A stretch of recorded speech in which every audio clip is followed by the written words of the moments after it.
Eto na naman, pinag-uusapan na naman sa buong mundo, Manny Pacquiao.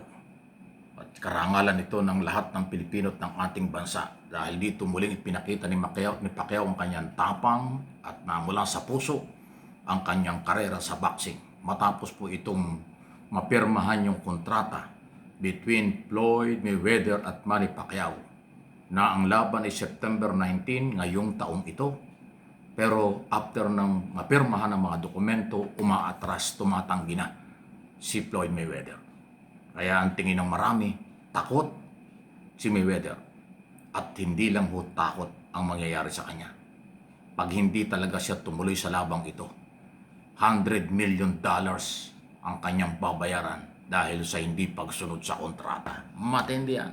Pakinggan nyo itong ilang bahagi sa interview kay dating senador at ating pambansang kamao Manny Pacquiao sa Amerika. Long, short, impossible. I think he's scared. He keep avoiding me like that. Especially if I win, I'm gonna win this fight. So we don't know if it's 100% going to be there, and this is not actually a fight; it's an exhibition. When last week he did an interview and said that it's not going to be a real fight, it's going to be an exhibition and not necessarily going to be at the Exhibition, Sphere. And Max, that really puzzled me because this wasn't just reporting.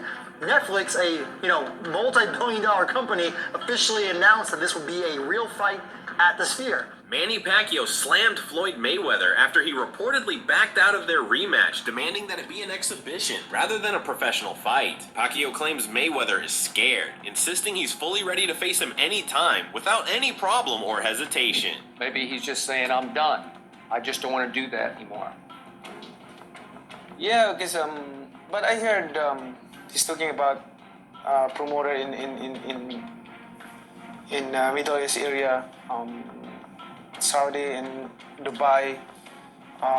People told me that if I'm willing to fight with to Floyd, he said anytime I'm still in this sport. I'm active, Yeah. so I have no problem with that. In a recent interview, Floyd said his rematch with Pacquiao will be an exhibition fight rather than an official rematch. And he also admitted he isn't yet sure where the fight will be held, with the previously suggested venue still undecided. First of all, back to that Sphere. What part did being at the Sphere kind of play when you taking that fight? Well, as of right now, we don't know exactly where the fight is going to be at. We don't know the location of the fight. The Sphere is one of the places that they talked about. This is not actually a fight; it's an exhibition. Okay. So we're gonna do it again, and hopefully we're gonna entertain the people. Yan o. Right. And as far as what's your meal like fighting again? 11 years later. Yan. It's just I never really took any abuse. Yan o yung pinag-uusapan ngayon sa mundo ng boxing. Sa buong mundo talaga, hindi lang ho sa Amerika. Dahil tayo ho ay Pilipino, kaya ho tayo ay nagka-interest na talakayin ito para ho sa ating lahat. Si Manny Pacquiao ay dating senador, politiko, businessman at 8 world champion, division champion. 8 pinaka matinding record yan. Okay, ngayon pinag-uusapan na naman. At ang masakit dito, kaya ayaw ni Floyd Mayweather, ang kanyang interpretation doon sa kanyang pinirmahang kontrata, exhibition game lang. Ang sabi naman ni Manny Pacquiao at ang kampo ni Pacquiao, no, hindi exhibition yan. Legitimate fight ito. Laban talaga ito. Hindi drama, hindi exhibition. Ang katwiran ni Mayweather, mukhang pumirma ng kontrata, hindi yata niya naintindihan. Akala niya, simpleng laban lang ito. Kaya daw siya pumayag at pumirma kasi parehas silang makakatulong at pumirma siya sa maliit na halaga. Sa kanyang tingin, maliit daw yung halagang para sa kanya dahil exhibition game lang. Yon ang pagkakamali ni Mayweather. Para bang pinapalabas niya, kung ito ay totoong laban, hindi exhibition game, hindi siya papayag na kung magkaano lang ang babayad sa kanya na ngayon hindi naman sinabi kung magkaano. Ang masakit po nito, may advance na ibinayad sa kanila ang Netflix at mga nasa likod ng kontratang ito. Kaya nga ang pinag-uusapan ngayon, posibleng maharap sa $100 million damage ang kakaharapin ni Floyd Mayweather pag hindi talaga siya lumaban. Kaya ultimo mga veterano na mga boxing analyst at boksingero sa mundo, binabanatan si Floyd Mayweather na duwag takot kay Manny Pacquiao. Duwag dahil ayaw niyang masira ang kanyang record na 50-0 kasi wala pa ho siyang talo. Walang draw. Alam siguro ni Mayweather na sa lakas ni Manny Pacquiao na kanyang nasubukan nung sila yung unang maglaban, muntik na siyang matalo. Ngayon, baka matalo na siya. Pareho na silang may edad. 49 years old yata si Mayweather, 47 si Pacquiao, pero si Pacquiao ay seryoso. Kaya daw pimirma. At marami palang kontrata yan. Hindi lang kontrata nung laban sa kanila, pati yung promoter, paglalabas sa television, lahat. Pati advertisement. Kumpleto na eh. May down payment na nga eh. Wow. Dito masusubukan. Kaabang-abang ito.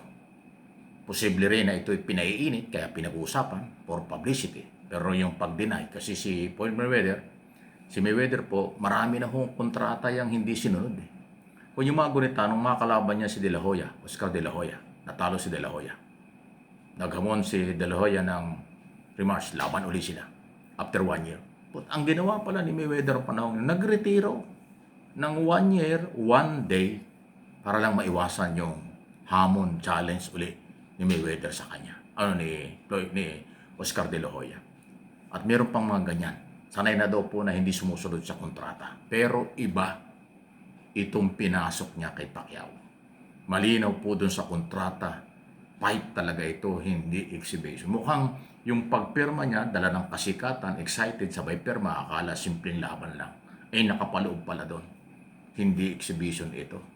Talagang laban ito ng mga veteranong boksingerong Manny Pacquiao, pambansang kamao ng Pilipinas at Floyd Mayweather.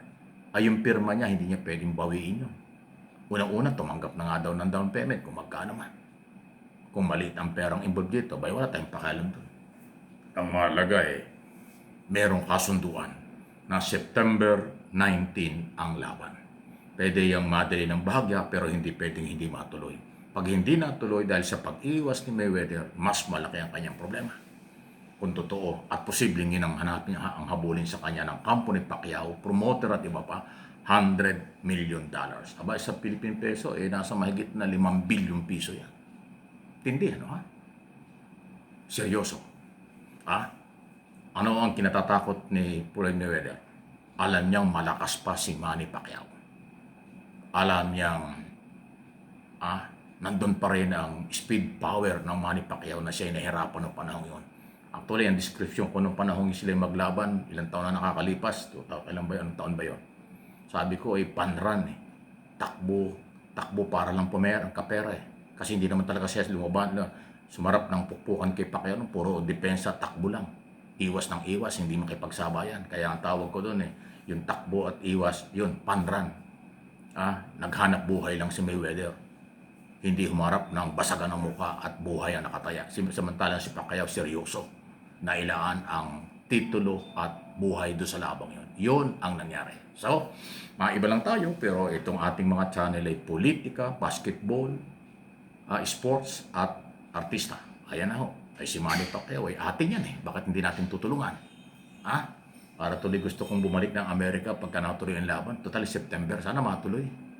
Sayang naman, may visa pa ako. 10 years pa yung visa ko ng US. Pwede kong subukan ito. Total, Las Vegas. Ilang beses na ako napunta ng Las Vegas? 4 na yata. 3 beses ba? O 4 na beses na ako napunta dyan. Maganda rin kasi. Try ko nga. Okay ba? Pag natuloy ito, itatry kong makabili ako ng ticket at pupunta ako doon. Sana kalooban tayo ng Panginoon. Please like and share.